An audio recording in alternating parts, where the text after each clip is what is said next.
Western fetishes for what Muslim women wear and what's underneath the veil is nothing new. Orientalists have been doing this for hundreds of years. They project what's in their own filthy minds onto the Eastern and Islamic world. Let me explain. Muslims have constantly been defined not by their identities, not by their own definitions, but by those who intend to shape their society for their own political gains. And the lenses through which Muslim women are viewed have changed throughout history, and it's shifted based on changing historical events. And one of these lenses is sexual objectivity.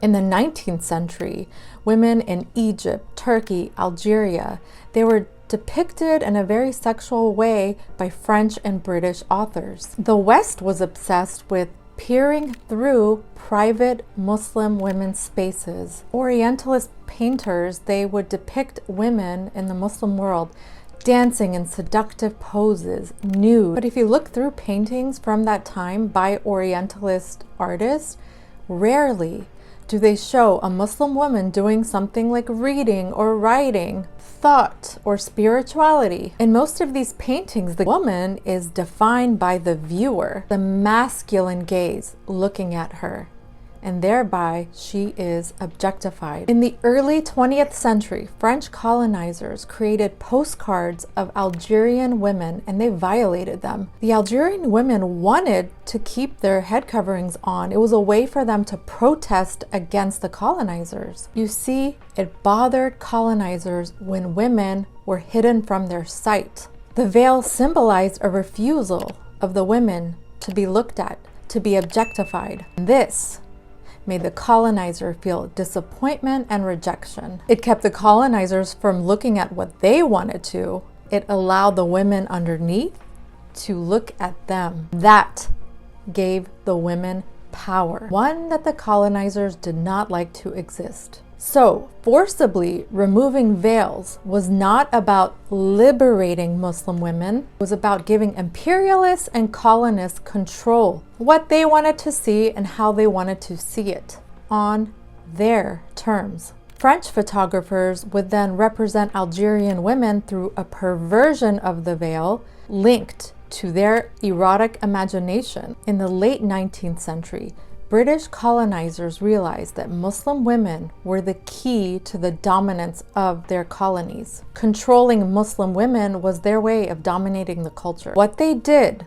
is they branded the veil as oppressive, even though for thousands of years European women wore veils themselves. And through that narrative, they actually turned Egyptian women against their own husbands, fathers, and brothers. And many mothers in Egypt refused to send their children to the Western-run schools as a way of resisting colonization. Lord Cromer pretended to be pro-women's rights, but in Egypt, he made sure women became nurses and not doctors. There were rumors that Lord Cromer wasn't concerned about freedom of Egyptian women. He just couldn't stand not being able to see women concealed under their hijab.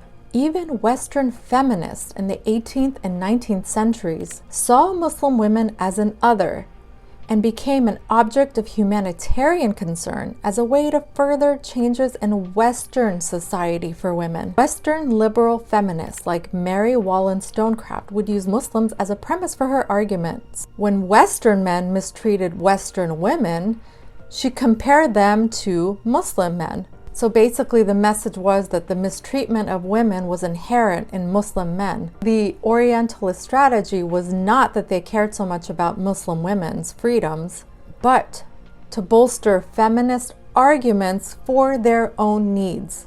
The irony is that at that time, Western women were bound tightly in corsets, and they secretly admired the freedoms that Muslim women had, such as property, inheritance right, and freer clothing. They adopted trousers or bloomers from Turkish pants, and later in the 20th century, hemlines and silhouettes became less restrictive and freeing because designers like Paul Poiret designed clothes inspired by the Eastern and Islamic world. Again, the Western world never really cared about liberating Muslim women. We saw that in modern history in the War of Terror in Afghanistan. Saving Afghan women from wearing the burqa was one of the reasons that the Western world went into Afghanistan.